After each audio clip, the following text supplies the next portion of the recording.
बिस्मिल्लाहिर्रहमानिर्रहीम अस्सलामुअलैकुम। Money tailors की जानिब से हम आपके लिए ये वीडियो है आज 23 जून 2022 का पाकिस्तान स्टॉक एक्सचेंज का KSE 100 इंडेक्स का जो एक एनालिसिस और ओवरव्यू है वो लेके आए हैं। और सबसे पहले हम बात करेंगे बिगर पिक्चर की, देखते हैं आज क्या हुआ। आज का दिन अगेन जो हम वोलेटिलिटी की बात कर रहे थे और वोलेटाइल कह रहे थे, ऑलमोस्ट वही सिचुएशन रही। इंडेक्स पॉजिटिव क्लोजिंग दी। चार्ट पे हम जाके बाद में देखेंगे, लेकिन उससे पहले जो है वो हम एक नज़र डालते हैं ज़रा इंडेक्सेस पे। अगर हम KSE 100 इंडेक्स की बात करें तो 258 ऑलमोस्ट 259 पॉइंट हम इसको कहेंगे गेन किए KSE 100 इंडेक्स ने। KSE 30 ने 94 पॉइंट, KSE आल ने 177 पॉइंट्स, KMI 30 ने 517 पॉइंट्स और KMI आल ने 135 पॉइंट्स गेन किए। तो ये तो इंडेक्सेस की ओवरऑल पोजीशन थी। अगर हम दूसरी तरफ वॉल्यूम की बात करें तो वॉल्यूम रीजनेबल, आज का वॉल्यूम बहुत हेल्थी रहा। अगर आप ओवरऑल वॉल्यूम की बात करें तो पिछले कई दिनों का रिकॉर्ड जो है वो आज वॉल्यूम ने तोड़ा 185 मिलियन के साथ। So it is quite healthy volume. अगर आप पिछले कई दिनों पे देखेंगे, जब हम चार्ट में जाएंगे तो हम उसको मज़ीद क्लियरली देख सकेंगे। अगर इंडेक्स की बात करें तो इंडेक्स आज नेगेटिव में नहीं गया। इंडेक्स आज ओपन हुआ और उससे ऊपर ही जाके फिर क्लोजिंग दी, आल दो बैक ट्रैक हुआ। अगर हम इंडेक्स की में बात करें, जो अच्छी चीज़ है ये विच इज़ सॉलिड थिंग। और अगर हम इसको बात करें ओपनिंग की, तो आज ओपन जो थी वो 42,555.23 के ऊपर ओपन हुआ और उसके बाद इंडेक्स नीचे नहीं गया। That's very good thing. Index ने जो है वो हाईएस्ट जो है वो 525 पॉइंट गेन करके 42,983 को टच किया। और उसके बाद जो है इंडेक्स ने अल्टीमेटली जो क्लोजिंग दी 258 पॉइंट पॉजिटिव के साथ, क्लोजिंग जो दी 42,716 या 17 कह लें रफली, उसके ऊपर क्लोजिंग दी। अगर कंपनीज की बात करें तो 67 कंपनीज की ऐसी 100 इंडेक्स में पॉजिटिव रहीं, 24 कंपनीज नेगेटिव रहीं और 9 कंपनीज अनचेंज रहीं। सेक्टर्स में और कंपनीज को आगे जाके हम डिटेल में देखेंगे, लेकिन ओवरऑल एक अच्छा स्नैरियो रहा। प्रोबेबली जो रैली जो IMF की न्यूज़, जो IMF के पैकेज की डील की बात हो रही थी, उसकी जो न्यूज़ है मार्केट अभी तक उसको सेलिब्रेट कर रही है। वो रैली अभी जारी है, लेकिन ख्याल ये है कि जैसे ही ये न्यूज़ जो एक र्यूमर है, still it is not news confirmation, जैसे इसकी फॉर्मल अनाउंसमेंट होगी मार्केट शायद उसके बाद दोबारा से डंप होना शुरू हो जाएगी और वो जो मार्केट का डाउनवर्ड ट्रेंड है दोबारा से शुरू हो जाएगा, क्योंकि that is a temporary relief. और इस रिलीफ रैली की वजह से ही हम मुसलसल हमारा जो सेंटीमेंट है वो बेरिश भी है इन द लॉन्ग टर्म। और साथ ही चूंकि हमारा ये ख्याल है कि इंडेक्स जो है ये उस रैली को या उस न्यूज़ को जो है वो अभी सेलिब्रेट कर रहा है। उस जिस तरह से आपको याद होगा डिफरेंट न्यूज़ और न्यू रूमर्स आती हैं तो इंडेक्स उसके अकॉर्डिंगली 1000-1500 पॉइंट गेन कर सकता है। लेकिन उसके बाद, लेकिन हम इसको बुल रैली नहीं कह सकते या एक बुल मार्केट नहीं कहेंगे। ये एक बेरिश मार्केट है और बेरिश मार्केट में एक रिलीफ रैली है। इस चीज़ को जहन में रखते हुए आप अपनी ट्रेड्स लें, अपनी जो एक्यूमुलेशन है वो करें। हम भी यही कह रहे हैं और हम कंटिन्यूसली यही कह रहे हैं, जब वीकनेस हो, जब इंडेक्स नीचे जाए, जब कम प्राइसेस गिरें तो आप उसको बाय करें। 500-700 पॉइंट गिरें तो आप बाय करें, बाइंग में जाएं। अगर आप, और जैसे ही इंडेक्स जो है वो स्ट्रेंथ पे हो, जैसे कि अभी जो है एक रेड जोन में है इंडेक्स, तो उसमें आप सेलिंग करें, अपने प्रॉफिट की बुकिंग करें। That is the trading strategy. However जब इंडेक्स इस लेवल पे है जहाँ पे वो रेजिस्टेंस लेवल पे है, तो यहाँ पे हम आपको फ्रेश बाइंग डेफिनेटली रिकमेंड नहीं करेंगे। आपने देखा कि आज भी इंडेक्स जो है वो 42,900 की रेंज से रिजेक्ट हुआ। कल भी सिमिलर सिचुएशन, कल ऑलमोस्ट 800 से रिजेक्ट हुआ। आगे हम चल के देखते हैं। पहले कंपनीज पे की परफॉर्मेंस पे अगर नज़र डालें तो हम क्लियरली देख सकते हैं कि हबको ने सबसे ज़्यादा पॉइंट ऐड किए। इसकी वजह आप जानते हैं, कल हमने आपको, कल की वीडियो जिन लोगों ने देखी है और जिन लोगों ने नहीं देखी उनको हम हाईली रिकमेंड करेंगे कि वो वीडियो ज़रूर देखें, क्योंकि कल की वीडियो के अंदर हमने ये मेंशन कर दिया था कि आज जो है वो कौन से सेक्टर और क्यों परफॉर्म करेंगे, क्योंकि वो ECC की न्यूज़ थी। हमने टेलीग्राम पे भी, अपने चैनल पे और ट्विटर पे भी अपडेट किया था लोगों को कि उस न्यूज़ का इम्पैक्ट जो है वो पावर जनरेशन कंपनीज के ऊपर, IPPs के ऊपर डायरेक्टली आएगा, और वो आज आपने देख भी लिया। कि हबको जिसके एक सब्सिडरी थी नारोवल, उसको हमने हाईलाइट भी किया था उसकी बुनियाद पे, चूंकि उसको 100% उसकी काफ़ी ज़्यादा ऑलमोस्ट मेजर चंक जो है वो उनको उनकी पेमेंट का रिलीज़ किया जा रहा है ईसीसी की अप्रूवल के मुताबिक। तो अगर वो जाता है तो डेफिनेटली इन कंपनीज़ के लिए कैश फ्लो बेहतर होगा, तो उस सूरत हाल में इन कंपनीज़ की रैली करना बनती है। सो पावर जनरेशन में आईपीपीज़ की तरफ से आप देखेंगे कि आईपीपीज़ जो हैं उनकी तरफ से बेहतर परफॉर्मेंस आपको आज के इंडेक्स में क्लियरली मिल रही है। कैसे इंडेक्स में हम बात कर रहे थे कंपनीज की, तो हबको ने जो है वो 49.44 पॉइंट ऐड किए हैं। अगर हम बेंगल हबीब की बैंकिंग सेक्टर से बात करेंगे तो बैंकिंग सेक्टर से भी कुछ कंपनीज ने परफॉर्म किया। बेंगल हबीब ने 29 पॉइंट ऐड किया, एमसीबी ने पॉजिटिव परफॉर्म किया, सिस्टम ने परफॉर्म किया, पीएसओ ने पॉजिटिव परफॉर्म किया, KEL, Kapco, MEBL, synergy, Engro, APL, Highnoon, PAL, luck और ईएफईआरटी ने पॉजिटिव परफॉर्मेंस दी। अगर हम नेगेटिव साइड की बात करें तो एचबीएल ने नेगेटिव परफॉर्म किया, एफएफसी ने परफॉर्म नेगेटिव पॉइंट्स ऐड किए, पीओएल ने नेगेटिव पॉइंट ऐड किए, पीपीएल ने नेगेटिव पॉइंट ऐड किए, एबर्ट ने नेगेटिव पॉइंट ऐड किए, आईसीआई ने नेगेटिव पॉइंट ऐड किए, AICL, unity, Cherat, NBP, JVDC, Glaxo, FHAM, HMB और एआरपीएल ने की तरफ से नेगेटिव पॉइंट्स ऐड हुए। हम इंडेक्स में नजर डालेंगे सेक्टर्स के ऊपर, तो जैसा कि हमने कल मेंशन किया था, मैसिव पॉइंट ऐड हुए हैं पावर जनरेशन से। आईपीपीज का हमने कल मेंशन कर दिया था आपको, होपफुली आपने इसको इस अपॉर्चुनिटी को कैश किया होगा। अगर नहीं किया तो अब केयरफुली रहें, क्योंकि डेफिनेटली ये टेम्पररी रिलीफ थी, ये कोई लॉन्ग टर्म रिलीफ नहीं है।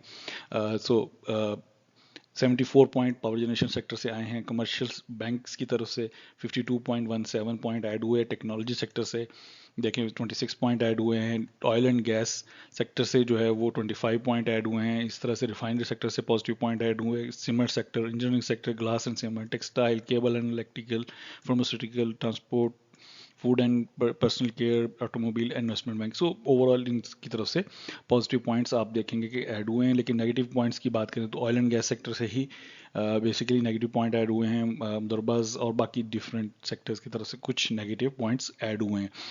चार्ट पे नजर डालना ज़रूरी है। चार्ट को अगर आप देखें तो चार्ट ने आज जो है कल की निस्बत उसने आज फिर कोशिश की, जो ये वाला जो एरिया था 42,800 900 का, जो 42,900 का जो एरिया था उसको ब्रेक करने की। आप देखें कि कल भी इंडेक्स वहीं से रिजेक्ट हुआ, आज फिर इंडेक्स ऑलमोस्ट 43,000 को टच करके अगेन रिजेक्ट हुआ वहीं से। और हमने ये आपको मेंशन किया हुआ है कि ये जो एरिया है, हम हाईलाइट कर देते हैं ज़रा। ये जो एरिया है बेसिकली ये एक रेड जोन एरिया है। अगर आप यहाँ से ये वाला जो एरिया आप देख रहे हैं, ये एग्जैक्टली रेड जोन एरिया है। ये वो एरिया है जहाँ से बहुत ज़्यादा प्रोबेबिलिटी है कि शायद इंडेक्स रिजेक्ट हो जाए, और ये किसी वक्त भी रिजेक्शन आ सकती है। इसके अंदर जो है वो आप देखेंगे कि रिजेक्शन जो है वो आहिस्ता आहिस्ता आ रही है, लेकिन जैसे इसका मेजर जो आपको इम्पैक्ट नज़र आएगा वो जैसे ही आईएमएफ की न्यूज़ जो है वो ऑफिशियली अनाउंस हो जाती है, प्लस उसके बाद उसका जो इम्पैक्ट आएगा वो आप देखेंगे कि उसका इम्पैक्ट जो है वो इंडेक्स पे आना शुरू हो गया। तो ये जो रेड जोन है इसके अंदर बहुत एहतियात की ज़रूरत है। फ्रेश बाइंग इसमें बहुत केयरफुली और न्यूज़ बेस्ड करने की ज़रूरत है। जैसा कि कल ये जो आईपीपीज़ की न्यूज़ थी तो उसके बाद ये बनता था कि ये स्टॉक्स जो थे ये रैली करें। सो मॉर्निंग में अगर आपने इसके अंदर बाइंग की होती तो डेफिनेटली आप इसके अंदर गेन करके इवनिंग में आप इसको डे ट्रेड के तौर पे सेल कर सकते थे। अदरवाइज़ ये काफ़ी मुश्किल है डे ट्रेडिंग, और उसके लिहाज से फ्रेश बाइंग के से परहेज़ करें जब तक इंडेक्स इस रेजिस्टेंस के ऊपर एक कंसोलिडेटेड पोजीशन नहीं लेता। इंडेक्स इस वक्त किसी हद तक जो है वो साइडवेज तो नहीं हम कह सकते, ना ही हम इसको बुलिश, ना ही सो बेसिकली रेंज बाउंड इस वक्त आप देखें कि ये चल रहा है पिछले 2-3 दिन से। कल का जो दिन है वो बहुत इंपॉर्टेंट होगा। उसकी वजह यह है कि अगर आईएमएफ की न्यूज़ स्टिल नहीं आती और इंडेक्स इसी तरह से फ्लक्चुएशन होती है तो फिर कल जो है वो क्लियर हो जाएगा कि हम किधर जा रहे हैं। होपफुली हमारा ये ख्याल है कि जो अगले आने वाले चंद दिनों में इंडेक्स दोबारा से बाउंस करेगा। आप देख जो है वो आई मीन डिप करेगा, और ये डिप जो है वो स्टार्ट हो जाएगा द डे, ये जो रिलीफ रैली जिसको आप देख रहे हैं इस वक्त, ये एंड हो जाएगी द डे जो है वो क्लाइमेक्स जो है इसका स्टार्ट हो चुका है जिस दिन ये ऑफिशियली आईएमएफ की न्यूज़ ब्रेक होगी या आईएमएफ के ऑफिशियल अनाउंसमेंट आ जाएगी, डिटेल्स आ जाएंगी, मिनी बजट वगैरह आ जाएगा, तो उसके बाद ये रिलीफ रैली अपने क्लाइमेक्स को पहुंच के डाउनवर्ड स्टार्ट कर देगी। तो अब एक नज़र डालते हैं इस जो आज का केएसई 100 इंडेक्स में बुल्स वर्सेस बियर्स की जो परफॉर्मेंस है, और जो केएसई 100 इंडेक्स के अंदर जो है डिफरेंट, और पाकिस्तान स्टॉक एक्सचेंज के अंदर जो है जो डिफरेंट बायर्स और सेलर्स रहे, नेट बायर्स और सेलर्स की अगर हम बात करें, फॉरेन बायर फॉरेन कॉरपोरेट्स की बात करें, आज हमेशा की तरह जो पिछले कई दिनों से और कई महीनों से जो ट्रेंड चल रहा है, आज भी उन्होंने सेलिंग की है, मैसिव सेलर हैं आज के फॉरेन में के अंदर। 1 मिलियन से ज़्यादा की सेलिंग नज़र आ रही है नेट उनकी तरफ से, और फॉरेन जो ओवरसीज़ पाकिस्तानी है उनकी तरफ से कुछ बाइंग नज़र आई है। ओवरसीज़ पाकिस्तानी की तरफ से आज थर्ड डे है, इंडिविजुअल्स जो हैं वो बाइंग की है। अगर हम लोकल्स पे नज़र डालें, अगेन आप देखें मैसिव बाइंग लोकल इंडिविजुअल्स की तरफ से आपको नज़र आएगी। ये एक ट्रेंड है पिछले 4 दिनों से तकरीबन चल रहा है, और यही वो सबसे वोलेटाइल सेगमेंट है जो मेरे ख्याल में किसी वक्त भी इंडेक्स को जो है वो नीचे की तरफ पुश कर देगा। आप देखिएगा, बहुत केयरफुल रहें। बैंक्स की तरफ से आप देखें प्रॉफिट टेकिंग हुई है, इंश्योरेंस कंपनीज की तरफ से प्रॉफिट टेकिंग नजर आएगी, म्यूचुअल फंड्स थर्ड डे है ऑलमोस्ट जब वो बाइंग कर रहे हैं, this is third conjunctive day आपको बाइंग नजर आएगी उनकी तरफ से। और इसके अलावा ब्रोकर्स की तरफ से कुछ बाइंग नजर आएगी, और कंपनीज की तरफ से भी कुछ बाइंग नजर आएगी, अदर ऑर्गेनाइजेशन की तरफ से भी कुछ बाइंग नजर आएगी। मेजर बाइंग अगर आप देखना चाहें तो आप देख सकते हैं कमर्शियल बैंक्स में नजर आएगी आपको, लोकल्स की तरफ से फर्टिलाइजर सेक्टर में नजर आएगी, और अदर सेक्टर्स में नजर आएगी। Oil and gas marketing companies में भी कुछ बाइंग नजर आएगी। अगर आप फॉरेनर्स की बात करें, इंडिविजुअल्स की, तो आप देखेंगे कि पावर जनरेशन सेक्टर में आईपीपीज जहां पे हम बात कर रहे थे वहां पे उनकी तरफ से मेजर बाइंग नजर आएगी। हाउएवर जो मेजर सेलर्स रहेंगे उसी सेक्टर में वो लोकल्स हैं। तो ये कुछ बुल्स की सिचुएशन थी। बुल्स आल्दो विनर रहे, और उसका क्रेडिट जो जाता है वो म्यूचुअल फंड्स के अलावा असल क्रेडिट जो जाएगा वो डेफिनेट सी बात है वो इंडिविजुअल्स को जाएगा। इंडिविजुअल्स मार्केट को इस वक्त ड्राइव कर रहे हैं, और यही मार्केट की वोलेटिलिटी की सिचुएशन है। आपने देखा कि आखिरी सेशन में इंडेक्स ने तकरीबन 200 पॉइंट्स से ज़्यादा जो है वो श्रेड किए, जो उसने गेन किया था वो अब टेक्निकल चार्ट में ऑलरेडी बता चुके हैं। वीडियो को ज़्यादा लंबा नहीं करेंगे, जल्दी से हम बुल्स और बियर्स की जो फिगर्स हैं उनके ऊपर हम नज़र डालते हैं। अगर हम उनके ऊपर नज़र डालें तो वी कैन सी क्लियरली कि आज भी जो है वो केएसई 100 इंडेक्स और पाकिस्तान स्टॉक एक्सचेंज के अंदर जो है इंडिविजुअल्स की जो है वो बहुत ज़्यादा सरगर्मी रही। सबसे ज़्यादा अगर आप देखें नेट बायर्स हैं वो आज के मोर देन 1.9 मिलियन से ऊपर की उनकी डॉलर्स की ऊपर से उनके बाइंग ऑलमोस्ट 2 मिलियन डॉलर्स की बाइंग है। और लोकल इंडिविजुअल्स की उसके अंदर मैसिव बाइंग अगर आप देखेंगे oil and gas exploration companies में है। उसके बाद जो है वो उनकी तरफ से कमर्शियल बैंक्स में मेजर बाइंग है। थर्ड नंबर पे उनकी तरफ से बाइंग आपको फूड एंड पर्सनल केयर की अंदर नजर आएगी। अगर हम कंपनीज की बात करें तो कंपनीज ने कमर्शियल बैंक्स में बाइंग की है, उसके बाद उन्होंने इक्वल बाइंग की almost oil and gas exploration और सीमेंट सेक्टर में।